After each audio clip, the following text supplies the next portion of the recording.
Welcome incredible agents and investors from across the country. And Happy New Year to all of you. Today is Thursday, January 2nd, 2020. And this is Mastermind call number 259. I want to start off by congrats to Roxy. Roxy was our winner of the week last week. Was very discouraged, about to give up, and then she actually started following the program and got 3 deals. So, Roxy, if you're on the call, please contact your salesperson and just let them know which of the rewards you want to claim. Congratulations. And we always look for these stories on the calls, guys. You know, not so y'all can come and brag, but it inspires other people on the call, and we all learn from each other. We have no one in the queue, guys, and we got a good turnout for the call, so somebody must need some help with something. Hit *6 and hit 1, and you will be first up this week. Otherwise, you got to just listen to Chad and I talk for an hour. Nobody wants that. Chad, anything you want to share with the group? I'll just, I'm getting a lot of questions about Mastery. I'm in January. I'm still waiting to book some plane tickets. It looks like January 20th, 21st, 22nd is where we're actually going to schedule the January class, but I can't do that until I know what my travel arrangement, where I'm going to be. But tentatively, January Mastery will be the 20th, 21st, 22nd, starting at 2 p.m. and running anywhere from 4 to 6 p.m. Excellent. So if you are waiting on the class, you can go ahead and get signed up. We'll send you the recordings, and then I'll register you as soon as I settle in on the dates. And it surprises me how many calls we get about signing up for Mastery. I think a lot of people don't realize that you can do it online. You want to tell them how to do that if they want to register directly online? Yeah, you can just go to probatemastery.com, and that'll take you to the course page. Or if you're already on alltheleads.com, you can go to the complete system, education and training, and that'll take you, and just hit the blue button and follow the form. And you'll always get recordings, I believe, of the last class, and then, you know, if you don't want to wait until the next one, you can listen to the last class, and then you can do the next one live. And just to remind everybody, I think we have one lady that's taken it 14 times. You can take it every month. 21 times. Wow. Eventually you're gonna have to make her the teacher. She's probably got it memorized by now. Although it's different every time. But once you take the course, you can keep coming back. No extra charge. So take advantage of it. It's great stuff. In December, we had 31 alumni in the course. So excellent. 31 people who are on at least their second time through. Perfect. Well, I didn't have to beg too much. We have 6 people in the queue, so good job, guys. We usually cut the queue off at about 1:30, so jump in there early. Don't wait and get shut out. If you ever do get shut out, guys, just as soon as the call's over, just send an email to support at All the Leads, and one of us will call you back live. But let's go to the queue then. Let's get started. First up is phone number ending in 5333. You're up first. Hey, guys. Happy New Year. Thank you for the call here and the opportunity to learn. Perfect. Happy New Year. My name's Jeff LaRue. I'm in Knoxville, Tennessee. Hey, a common objection that I hear on a warm call is, I have an attorney that's taking care of everything. And I've heard you guys reference this a couple of times before, but this happens a lot when I'll make, like it was a call yesterday, and probate's up in April. So what's your advice on how to keep that lead warm, or what direction should I go in? What do you mean by probate is up in April? You mean it's closing? Yes. Here in Tennessee, when you open up probate, you've got 90 days. Right. Well, you have a minimum 90 days. Right. Okay, minimum 90 days. Okay, that meant I'd say, yeah, I guess so. And again, I'm not the expert here at all, but that's sure. So and I'm assuming when you guys send the list out that's been, has been created from people that have opened probate since the last list that has come out. Is that correct? Correct. It's on a roll every 30 days. And a common misconception in almost every area, I don't believe the attorneys are telling them this, but I do believe they're hearing this. They hear, well, my attorney told me not to do anything until he lets me know. And I think what the attorney is saying is, this is going to take some time. There's a minimum of 90 days that we have to give notice to creditors and to the heirs. So it's going to take some time. Just sit tight. We'll let you know what to do. And they take that as, well, we absolutely can't do anything until he tells us what to do. So a lot of people sit and do nothing and rack up a bunch of carrying costs on, the estate does, for taxes, insurance, maintenance. And we've walked through the math on a couple of, if you hear me flinch, it's because I pulled my back last night loading the truck. I apologize for the groan. Gotcha. But a common misconception is they sit there and do nothing because they thought the attorney told them to do nothing. But the reality is, in almost every situation, they can move forward. As long as they have the articles, they can move forward, or the letters of testamentary. They can move forward, make decisions, list property, sell property, and the money has to go back into the estate's bank account during that 90-day period. But the real estate can be liquidated, and then the final distribution is what matters. Like the attorney will tell them when they can have their distribution and everything. So what you're experiencing is common. I'm not aware of anything in Tennessee that I don't think you got. I think you can sell the real estate during probate, and then they'll get their distribution once probate is closed. But in most every state, even California is the most complicated state. As long as you have full authority or you get court approval, you can sell real estate during in California it tends to take 9 to 12 months is kind of the standard. So what you're here, this is where you can kind of step up and impress them for the first time. And what we find to be effective is like feel, felt, found, like use kind of tactical empathy. So I'll validate what you're saying because others feel that way. Or others have, I understand how you feel, and I'm validating that. Others have felt the same way. What they found is they actually didn't have a thorough understanding, and our team could help them actually retain a lot more equity by getting properties sold during the probate process versus making the process take longer and have more stress and more carrying costs. And as you start to close deals like this, you'll have stories where you can say, well, let me tell you about Mabel over in Maryville. It's Merville, not Maryville. I lived in East Tennessee. So let me tell you about Mabel over in Merville. And you can start to reference other people's stories and say, Mabel thought that she couldn't do anything. She thought the attorney was going to handle it all. What she found out is 75% of all the responsibility was on her shoulders. And sitting and doing nothing for 3 months actually ended up costing the family about $12,000. Now, you don't want to be in Mabel's situation, do you? I didn't think so. How's Friday at 3? We could meet and just I'll take a look at what your situation and see how we can help. So you can start to use those stories to show, like, okay, you're not alone. Other people felt this way. Here's how we help them. And Jeff, what I was going to add, a really good shortcut to get to those stories that I used so many times was, they say, we're not going to do anything till April, and say, so did you want to be just getting started in April, or do you want to be closing then? And just shut up. And most people don't. That will. What do you mean? And then you can go ahead and tell the story. But that's a really good shortcut because usually by the time the probate is done, if they got a good agent, you give them a month to market it, a month to sell it, and a month to close. They actually can close sooner, like Chad said.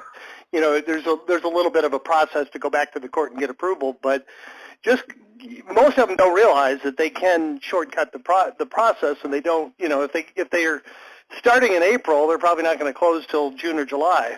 Or they can start now and actually close in April. So that's just a good one-liner to get them to the point where you can tell the story.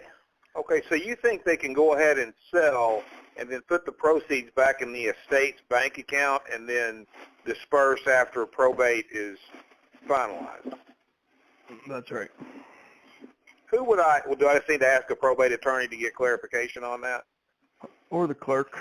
If you don't know the probate clerk, I would give them a call. It's a good opportunity to get all of your questions answered about your local process. Okay. Perfect. Okay, thank you guys so much. That's a lot of help. Thank you.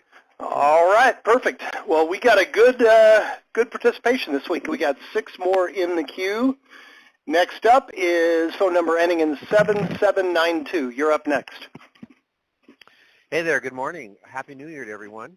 My name is Michael in Southern California, and before I get started with my questions, I want to tell you, since you referenced the Mastery course, I did sign up for it on the 27th, and pretty much, I don't know if it was right away, but soon thereafter I received an email with a link to the session number 3, and I have to tell you that listening to that session, I felt like the money was well spent. So I'm very excited to take the next class, and I found it very helpful. So thank you so much for that. So that's my comment about your classes, and I can't wait to get started.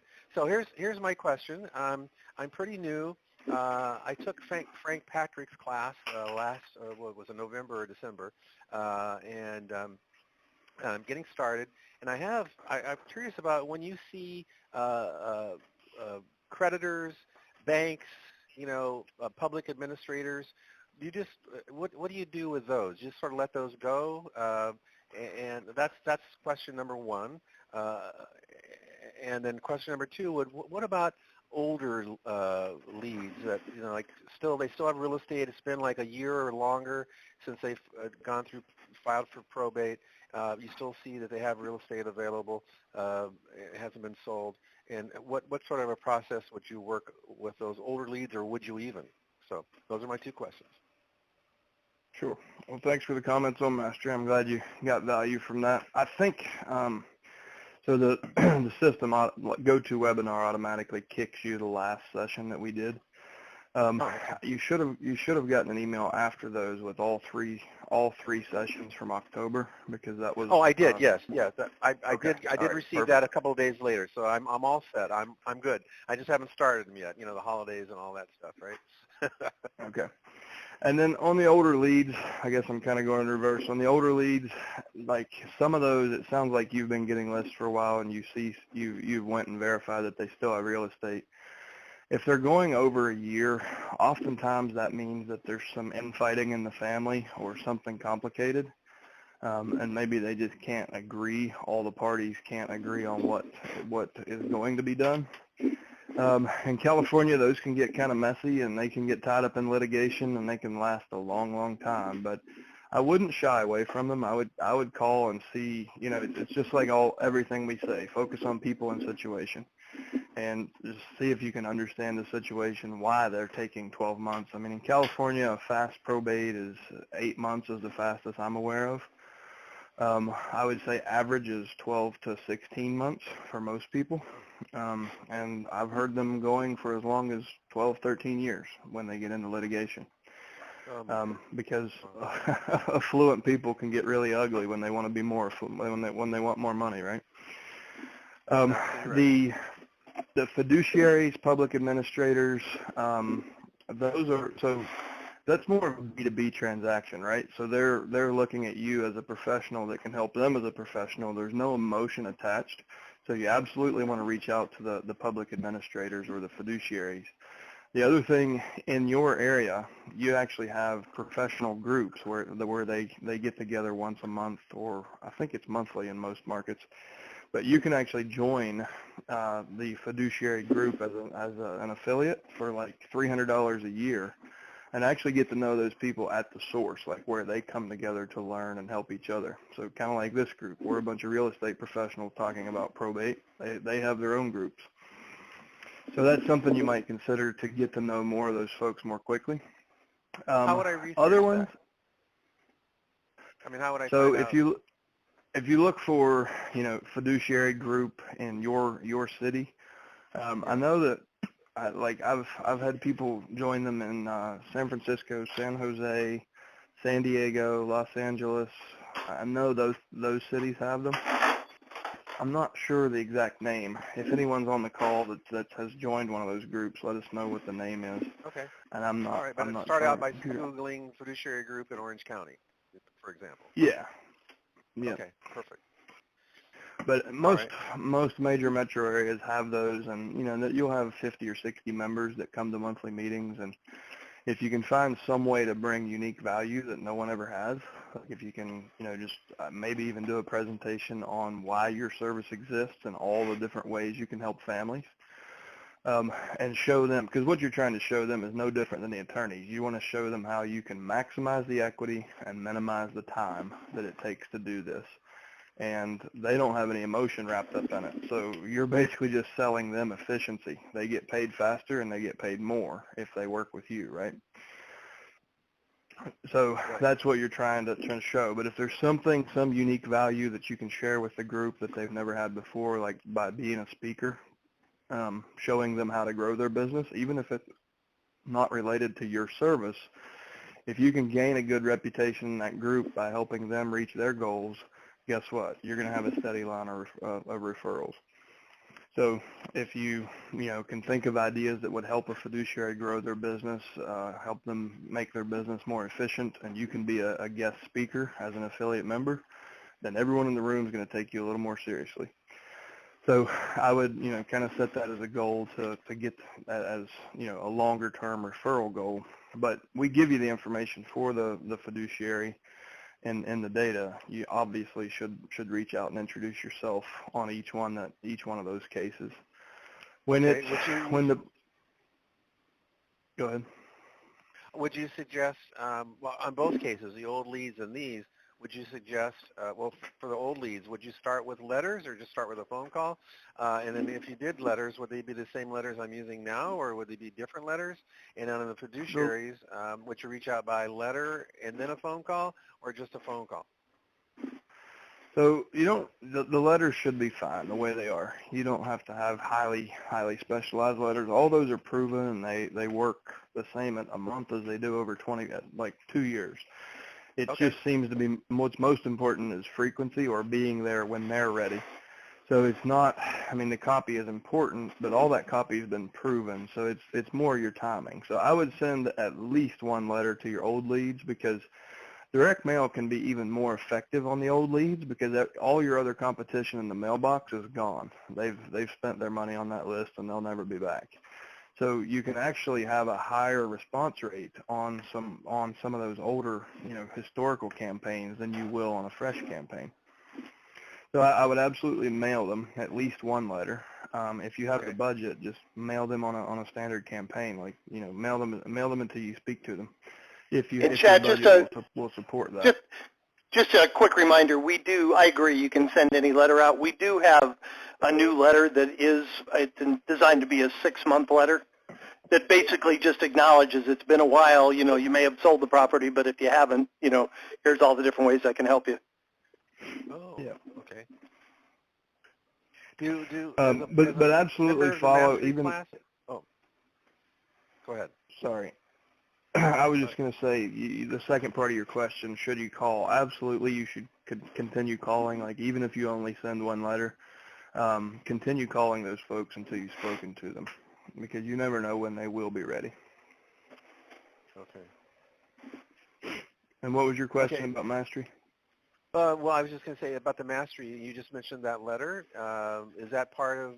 Cause I think I've heard something in the call that you said. The one that I received, I listened to, you said that you should, about letters being received or sending out. So do I receive some sort of letters or information like that as a part of the Mastery class?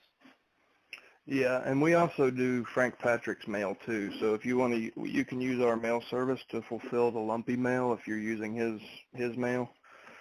We also have those. Okay. Cool. Thank you.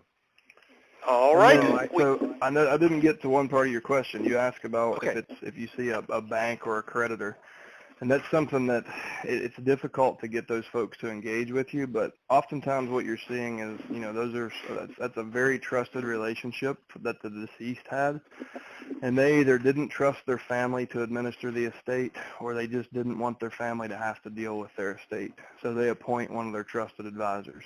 Sometimes you'll sometimes see bankers like Wells Fargo has a wealth management division.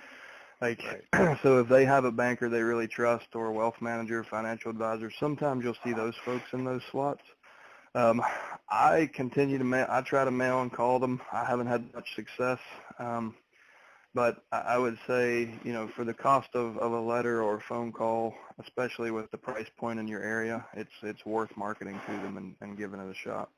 Okay, so again, I know you said that, going back to what you said, the letters don't matter, but for those people, it seems like it should be a different letter because the letters are designed to go to, you know, so should it be a different letter, or should I sort of create one, or Well, do you you have can, one in that don't list? be afraid to customize your letters. I mean, we certainly encourage that, but the main point in the letter is we provide a menu of services and allow you to make a choice. And that works well with, you know, if I guarantee you wealth advisors don't want to be personal representatives. It's something they did to honor the relationship, and they said, yeah, we'll take care of it. But it's certainly not the easiest thing in the world to do, so it's something they don't enjoy. So if you can show them how you can make that easier for them and make it happen faster, they're going to be interested. I have, like most of the ones that I see in my market are SunTrust, Wells Fargo, like they're actual banks, and they're just I haven't been able to reach the right person because it will actually, you know, it'll show up as like SunTrust Advisors LLC or whatever is the PR. And then I think it's just a general mailbox and a general phone number, and I haven't been able to get through to that one person. And when you talk to gatekeepers, that they don't know who it is. I'm like, well, do you have any idea who this might be? And they're like, no, I don't know. Let me kick you to a voicemail. So I haven't had great success, but I do keep trying. Yeah, no, I hear you. I think that would be, I've gone down that path looking for old expireds and things like that where I'm running up against, you know, roadblocks and gatekeepers and LLCs, and it's just like, oh God, at some point you stop, right? But but yeah, thank you so much for the answers. I really appreciate it. And by the way, I think it's amazing that you guys do what you do on these calls twice a week. My hat's off to you guys. I think it's really great, creating value for all your customers. It's wonderful. So thank you so much. Thank you. And I think he just subtly increased this to twice a week. So I'm not sure. Oh, wasn't it? I think isn't it twice a week or is it once a week? No, I'm just kidding. We do the role. What probably confuses you? We do the role play call once a month. So there are some weeks. There are some weeks when we have two calls. Okay. Well, I misunderstood. No, that's okay. No matter what, it's awesome. It's so good. It seems like twice a week. So thank you for the compliment. Appreciate it. All right. Next up is phone number ending in 0036. You're up next. Hey, this is Andy in Wisconsin. Yes, sir. Andy, I have had liverwurst to answer your question. I'll tell you what, we got Germans up here. It is to die for, sir. I saw your post this morning. I forgot to respond, but I have had liverwurst. I thought that was interesting. It's the first food I decided to grace myself with in the 2020s for breakfast, no less, hey? Is it proving to be a good decision or a bad one? I think so. Hey, I'm going to circle back. I'm a sucker for when you say there's nobody, you know, to ask questions. So I did ask you this a couple of weeks ago, and I didn't take the notes I needed to take. I do have a client who has moved into a nursing home, and I do have a signed listing agreement with him. However, he has some unusual things that he would like to dispose of first, including 3 vintage automobiles. Now, okay. I went to my estate sale company, and they said, well, we can do this. We have this idea where, you know, people can bid on it, and if he doesn't like the bids, he doesn't have to accept them at all. So it's not like, you know, once you set this auction up that they're definitely going to be sold. So my question is, you know, again, any thought on how to, you know, approach that? And then number 2, I guess the question is, I have to make sure, you know, whether not that they're authentic, but that they're running decent vehicles versus, you know, projects that need, need to be done. Work has to be done in order to make the car, truly what someone would pay, good money for. Do you have thoughts on that? Are they muscle cars or four-wheel drives, or what are they, Andy? No, these are like, these are the ones you see in the parades. I would say they're probably between, 1930 and 1943 vehicles. Gotcha. So a hot rod shop might be a good place to start, like if you have a local hot rod shop. Okay. But just like with real estate, there's always guys looking for off-market wholesale deals on those old cars. And if they're in the 40s models, a lot of times the hot rod shops are looking for those because they'll chop the top on them and make roadsters out of them. Right. So you may call around to a couple, like if you have a race shop or a hot rod shop, talk to those guys. A lot of those old cars like that trade on in the print, like the regional print classified ads papers that you see in gas stations. Okay. My dad still buys those things. There's stacks of them in every truck he has, and there's tons and tons of old cars in there, and that's where that demographic, that's where those people are looking. So Craigslist would also be a good place if you just wanted to help them do it on their own. Do they know the value of the vehicles, or they're uncertain on that? I think they're uncertain on that, and Okay. I think it's more along the lines of it's a roadblock to, getting the house on the market. It's more like, hey, if I could, liquidate these three cars and I knew I had another $100,000, then I could sit there and say, let's do the house and all that sort of stuff. It's just one of those things where, the seller's always right, and he doesn't want to get stuck, but he must also know it's difficult to sell these sort of things, and you've got to, you've got to have the connections, and that's where when you meet with them and say, yes, I can see what I can't do on that. Now I come back and say, oh shit, what do I do? Yeah. So, I mean, if they're numbers matching like 30s and 40s model vehicles, there are like national auction platforms where that would be the best place to sell something like that. If they've been wrecked and they're not numbers matching, like if they're not going to command a premium price, I would probably try to move them locally just for speed. But I think the first step, because they're not sure on value, and neither are you and neither am I, the first thing I would want to do is make sure somebody who knew those old Model Ts, could tell us what they were worth. I would start with a hot rod shop if I were you. I would just go and say, who do you know that's running these old Model Ts or whatever they are, and could you think he would be willing to come by and appraise these for a family? And chances are, if that person knows the value of those old cars, they probably know who the buyers are. And what you could do is partner, if you find that person to help you value it, to make sure that you're not leaving money on the table, you could offer him a commission to go sell the car for you, kind of like the estate sale company. Right. But you could say, well, the family is paying 25% to the estate sale company. I think I can get them to do that on the cars if you can get a premium price. So, and see if you can turn him into your salesman and have him go out and hit the classifieds and make phone calls and talk to other enthusiasts. That might be your best way. Jim had a situation similar to this where he had to go find the guy, like the one guy that knew Lionel Trains, and he found the right guy. And what did they get, Jim? Like $43,000 out of that or something? Yeah, it was our realtor couldn't get the property listed, and it had been a year since they inherited the house, but they had a house full of the old Lionel Trains, and it was a kind of a shabby old house. What I remember was the trains were worth about the same as the house. I think they sold them for, like you said, somewhere around $50,000, and once they sold the trains, then it was no problem. They were willing to sell the house. Actually, I think the house is probably worth a little over $100,000, but it was a substantial amount of money, and they didn't want to do anything until they could sell the trains. So, yeah, very similar situation. Yep. We actually just found the right estate sale company that knew somebody, and it was just through a lot of conversations. Yep. Andy, I don't know for sure, but I would almost guarantee that Milwaukee has a classic auto club. Yep. And if you get on Facebook, a lot of those auto clubs have Facebook groups now, and the other place to look is meetup.com. Okay. But if you can figure out who the organizer, if there is a local classic car group, which, I mean, you know, Auto Heritage is big in your area, so I would guarantee that there's one.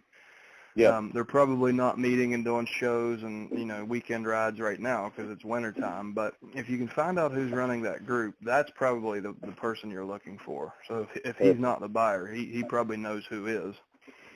Mm-hmm. Okay, great. The other thing I wanted to throw in there is there's a publication called Hemmings, HEMMINGS.com. It's a pretty thick back catalog, and if you go to Barnes & Noble or Books A Million in your local marketplace, they always have it in the auto section, and every car of any ilk in the world, you'll find multiple models of for sale in that book. Everybody who sells that stuff, that's one of the standard places that they list it, and they have more of them than anybody else does. So you should have that in hand at least as a reference point so that you know you're not getting stroked by somebody who says, oh, well, you know, everybody tries to steal those cars. Everybody wants to call them barn finds. But go buy yourself a copy of Hemmings, like $5, and it'll show you not only that, but in some cases the cars are worth more for parts than they are as a whole car. So you need to find that right expert. And there are also in the back of that lots and lots of resources for companies that will broker them for you and all that sort of stuff. Go get Hemmings. Very good. Thank you so much. All right, perfect. Well, we only have 2 more in the queue. We had a few people, must have had listing appointments that dropped out, so we do have room for more. Just hit *6 and hit pound. Next up is phone number ending in 3536. You're up next. Are you there? 3536?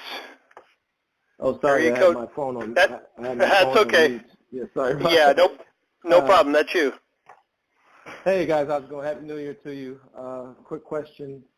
I've got a lead that his wife died.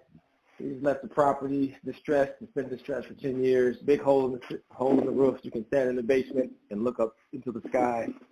It's in a bad area. None of my buyers are interested in purchasing it. It needs about $70K in it. And it's about the ARV is $199. I'm just trying to figure out it's a lot of money on the table. I don't want to walk away from it. I pitched it to like 8 of my buyers already. Nobody's interested because of the area. And I'm just trying to see what should I do? Should I hold on to it? I mean, because I have site control right now, but what's your contract price? 27K. And nobody's even willing to pay you that? I'm in Baltimore, Maryland. I'm from Milwaukee, Wisconsin, but I moved to Baltimore. Right. But have you offered it to your buyers at 27, or were you only higher prices? I offered to them at 27. Yeah. Oh, did any of them make you an offer? Nobody made me an offer. They said that area is just too risky, and I guess they've had experience, because my buyers have been in the business, like one of my buyers has been in 2 or 3 generations, and their sweet spot is like, outside of that inner city area. So. Sure. So your buyer is a landlord that already owns in that neighborhood, and I don't know who that is, but you could find out by going through tax records. If you get on the GIS and go down the street and just click on one parcel at a time, okay, until you find an LLC. Like here in Roanoke, I learned who I learned the landlord's LLC names. So when I had to do this, I could click down the street on GIS until I saw the right LLC, and I'm like, aha, he owns one on that street, and then I could go sell it to him. Because what you've got to do is focus on the buyers who aren't afraid of that neighborhood, because there's every house is a deal at the right price for the right buyer. And the buyers who already have, they're collecting rent in that neighborhood 5 days a week with firearms. Well, maybe not in Baltimore, but like here we have landlords that they literally they'll collect rent $10 and $20 at a time, and they're in that neighborhood every day. So they love those houses because they can, no one else wants it, so they can get it at like a basement price, and they already have crews that work cheaply. So your buyer is certainly a landlord, and probably one that is in a 2 or 3 block radius of there. So I would you could talk to, are you a member of your local RIA? No, I just started, wholesaling within the last month. The quickest way to find this person is probably go to a RIA and find out who the low income landlords are. Another quick way is go to the housing authority, the people who give out the HUD vouchers, and find out in that neighborhood, find out who's accepting HUD vouchers in that neighborhood. That's probably a low income landlord that wouldn't be afraid of a project like that. Gotcha. And if they don't want to buy it from you, do you have the 27 to close? I can get it. That's what I was thinking. Like, there's so much money on the table. table. Well, I wouldn't. I mean, it doesn't sound like you want to bite it off. It's not something you want to keep, but you could partner with. So if you have trouble finding a buyer, just say, okay, here's the deal. I'll close on it, and we'll form a fresh LLC, and I'll take 50% of the shares. You take 50% of the shares, or you could do it in a land trust as well. You could do it in both, actually. But you could use this as a partnership. So partner with an experienced landlord. You bring the house, he brings the construction and capital, and then you guys both share the income off of it. Oh, okay. That sounds good. I've done them that way too. I've had one of the first houses I bought. Actually, the first house I bought in Roanoke, I did that way because I didn't have any experience, and I didn't want to go collecting rent with a handgun. So I knew a guy that he had a whole portfolio of those things. So I went and I'm like, here's the deal, man. I'll wholesale it to you for this, or we can partner and you do all the work. I'll close on the house and you do all the work. And that's what we ended up doing. Oh, that's great. Oh, that's awesome right there. I didn't even think about that. Okay. That works, man. I appreciate that. All right. Please come back and let us know how it turned out. Yeah, we'll do. All right, great. We have 3 more in the queue, guys. Next up is phone number ending in 1177. You're up next. Hi. Happy New Year's, everybody. Likewise. Real quick, the gentleman that was just on the phone, if you can't find somebody, I work with the nationwide network of real estate investors, and there's about 180 people that are in my network that work in Baltimore, Maryland. So if you want to reach out to me, I can get you some information for some people that may be interested in purchasing the property, if you can't do it any other way. Do you want to share an email address, or do you want to post in our Facebook group? My email is sdamon, D-A-M-O-N, broker @gmail.com. And that was F like Francis or S like Sam?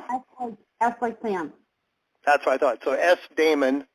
And what was the rest of it? Broker. Okay. @gmail.com. Perfect.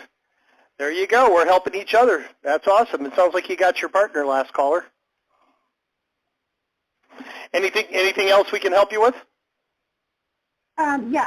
So my question, sorry, I was waiting for the question. The question was, for me I was wondering about like generic marketing materials for attorneys, because I'd like to not reinvent the wheel as much as I can and maybe use the same kind of marketing materials for like probate attorneys as for like divorce and bankruptcy attorneys.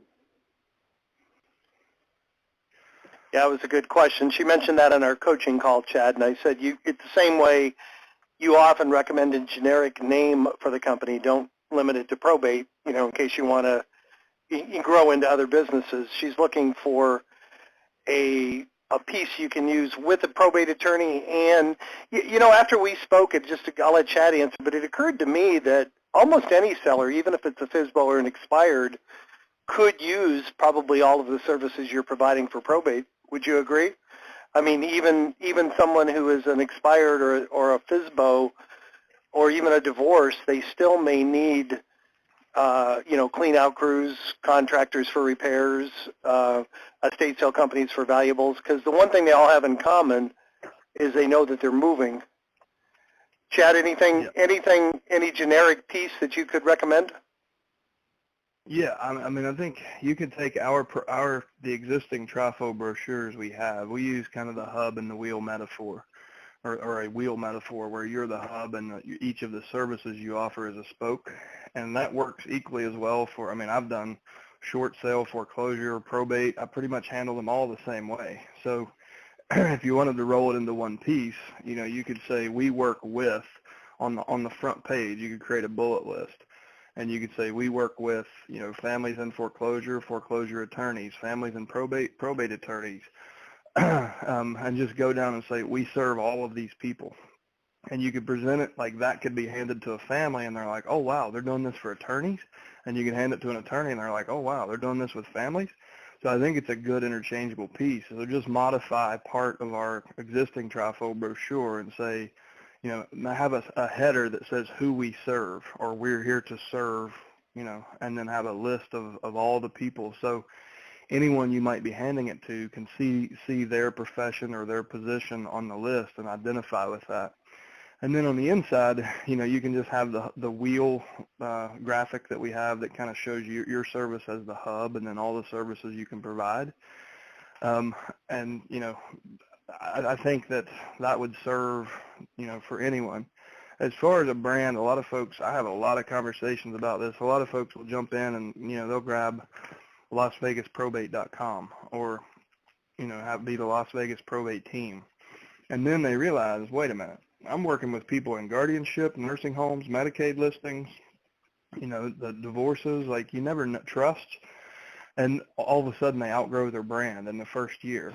So you may consider something like a brand like the Las Vegas transition team instead of the probate team.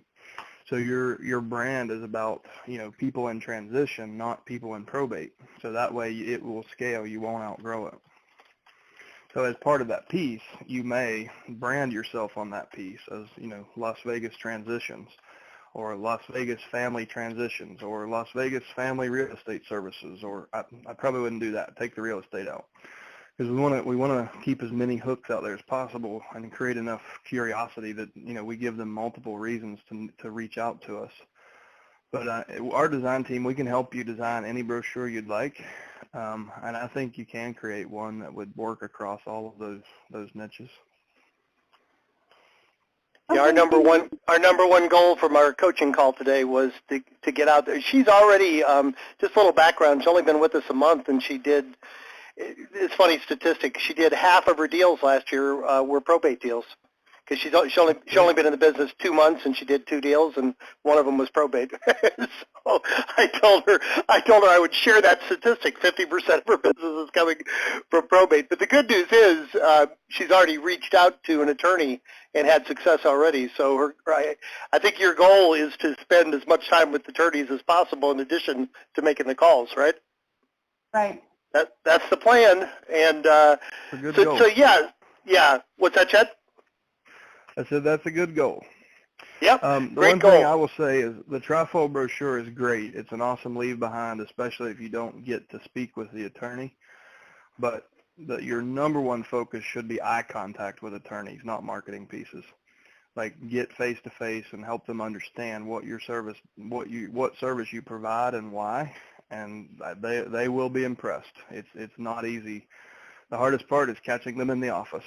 Once you catch them, they see value in what you're offering. So don't spend too much time before you get started working on a marketing piece. Get out there and shake hands and look people in the eye. It works. Okay, that help? Yes, it did. Thank you. That sounds great. Okay. Thanks for participating, and thanks for letting me give you a hard time. If you're going to do very well with this because you don't have any call reluctance and you're not afraid to get out there and meeting people, and that's 90% of the battle. So keep it up. Good job. We have 2 more in the queue. That should probably take us up to the top of the hour. We may have room for 1 or 2 more if you want to jump in. *6 and hit 1. Next up is phone number ending in 5990. You're up next. So, excuse me. Say, I had a question. I've been an agent for about 10 years, but mainly part-time. I have a full-time job, and So I've done 2 or 3 transactions every year, so I'm current and all that kind of stuff. I've been thinking about but I have one issue is I'm with a broker that no one's ever heard of. It's a friend of mine who owns a brokerage. So I've been with him. I've been thinking about changing my license. So I want to know if that matters during this process, who I'm with. And secondly, I was thinking about getting involved in this program, what I need to do and how long before I start seeing results. So I have a lot of friends in franchise brokerage that might not like this answer, but I think whether or not you should change brokerage really comes down to what support you need. So if you're a strong self-starter and you can take our proven system and stick with that, it doesn't matter which brokerage you're with. If you need people to motivate you and you need different systems and tools, then franchise brokerage can be valuable. Personally, I've always hung with independent brokers. I've never been part of a franchise. I hang with an independent broker nobody knows about, and I pay a $150 transaction fee because I develop my own systems, I motivate myself, I educate myself. So the answer is really personal in my opinion. If you need someone to motivate and educate and mentor you, then franchise brokerage, a bigger, well-known name, can serve you. But otherwise, I don't see where it makes much of a difference. So that you have to look at, do you need what those bigger offices have to offer? And if not, then you're probably paying less in brokerage fees where you are. And I don't think you lose any credibility. Sometimes it even looks more like a boutique firm, and you can gain some credibility, in my opinion, if you're with a small firm in a small town. As far as expectations, we had this discussion last week on the Mastermind call. And are you a member of our Facebook group, All the Leads Mastermind?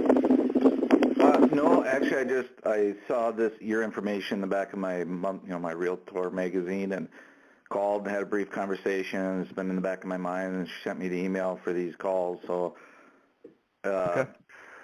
So and I don't really need Facebook. I can do everything. Where I am now, I even input my own listings. I get zero support. So it's not. I wasn't worried about that part. It's more of the name recognition, or I probably could get a better pay plan as well if I move. But so I was just curious on your thoughts about that. But I guess that's the answer.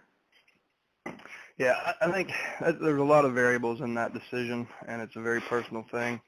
There's certain brokerages where you can have retirement, where you get, you have a downline and you get commission for recruiting. So it's a really personal thing. But in my opinion, I don't think that the brand of the brokerage you work for really nets you any more or less listings. I've looked at that in several different markets with different people, and I'm sure it's a hot topic that a lot of people would be happy to debate, but my opinion is it doesn't really matter as much as who you are and what your service is.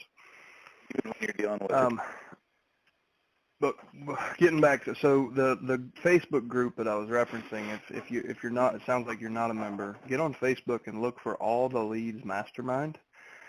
And that's a group of about 7,000 of us that are specializing in this niche, and it's amazing how helpful people are and how quickly you can get answers and advice.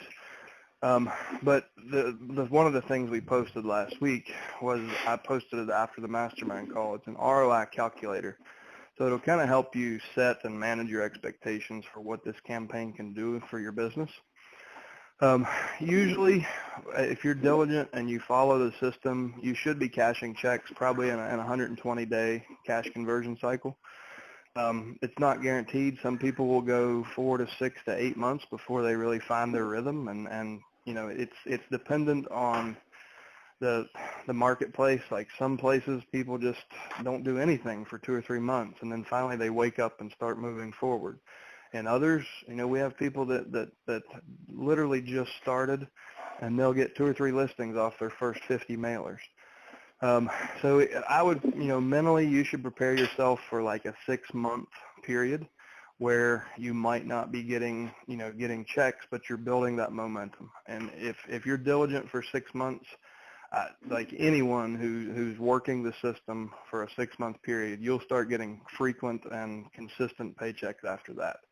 But if you can look at this and say, all right, I can support this campaign for 6 months, then I guarantee, like, you will have results and you'll be pleased. If you have a 2-month outlook, you may be disappointed. If you don't get that first deal in the first 2 months, you may be disappointed. So we don't require contracts or make you sign up for 6 months, but I would say a healthy mindset is to look at this as at least a 6-month trial before you judge the effectiveness of the campaign. Okay. And then one last quick question. I'm in the Minnesota market. Are there any like mentor type stuff? Someone locally can just kind of show you through it, or is there none of that? Are people willing to do that? Or I don't know about locally, but we do have, as part of that Facebook group I just referenced, we have a mentorship component in the group.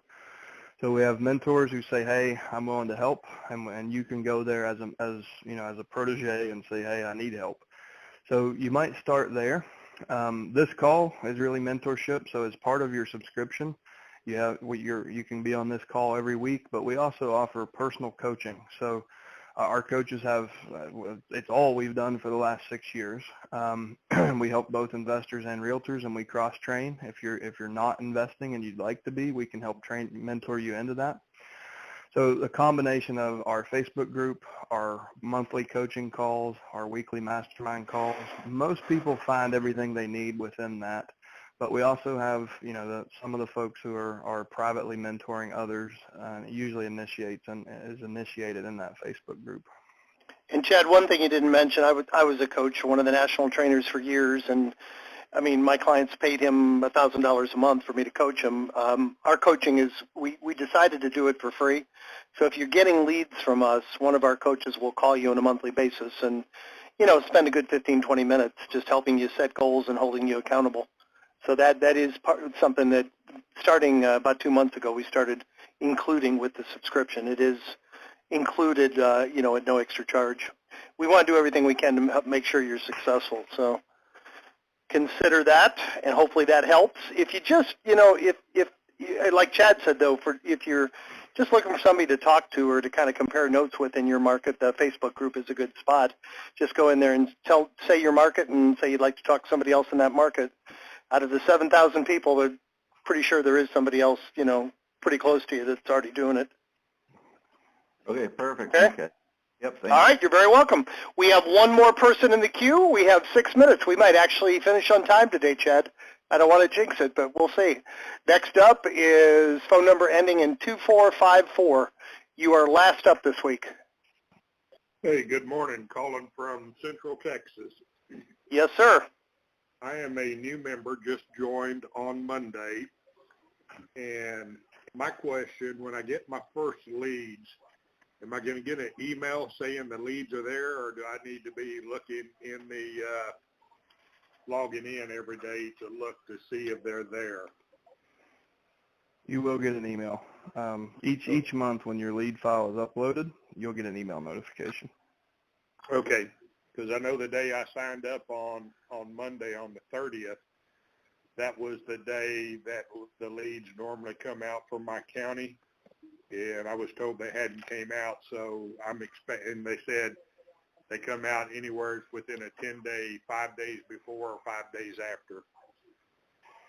Yeah, during the holidays, the schedule can kind of be disrupted just because of lack of efficiency in government offices.